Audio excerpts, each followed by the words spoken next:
If your actions are in line with your intent and focus towards your goal, you are going to be able to get what you want.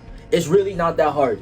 Law of attraction. If you want to attract something, you have to think about it. Law of action. If you want to attract said thing, you need to actually be having action with said thing. If you would combine those two with the law of intent and focus, of focusing on that goal and intentionally doing everything that is in line with that goal, of course, you are going to be able to get what you want and get everything that you wanted out of life, because guess what? Everything that you've dreamt about, you've been working towards. You've done it with the intention of achieving it. Everything you've ever thought about, you had the intention of achieving it. So your actions follow the same thing. Of course, how are you going to be able to fail if everything about you is actually wired for this goal? And that's the difference.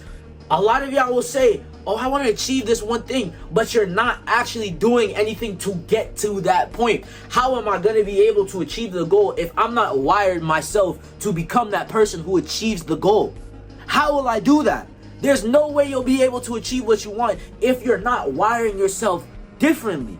You have to wire yourself differently than most people. You have to seek the discomfort. You have to seek the pain. You have to seek the consistencies day in, day out when it gets boring. When most people want to switch because there's no more motivation. When most people want to leave because there's nothing that's there. There's no more spark for them. But you still keep going because you still have that spark, because you still have a goal, because you still have intention and focus on achieving something. Of course you'll be able to get it more than the person who's doing it, the 99%er.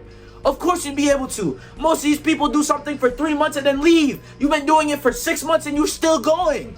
Of course you're going to be able to get it. You've been doing it for 2 years when they left after 2 months. You've been doing it for 4 years after they left after 2 years. You've been doing it for 6 years with the same intent and focus you've had since year one. Of course you're going to be able to get it more than the person who quit after month 3, after month 6, after month 9, after the first year or the second year. Of course you're going to be able to achieve it more than somebody, because your intent and focus, your lust, your drive, your desire for this action, your intention and focus was actually wired for this goal. It was wired for this. Of course you're going to be able to achieve that goal because you were wired. You've been wiring yourself for this goal.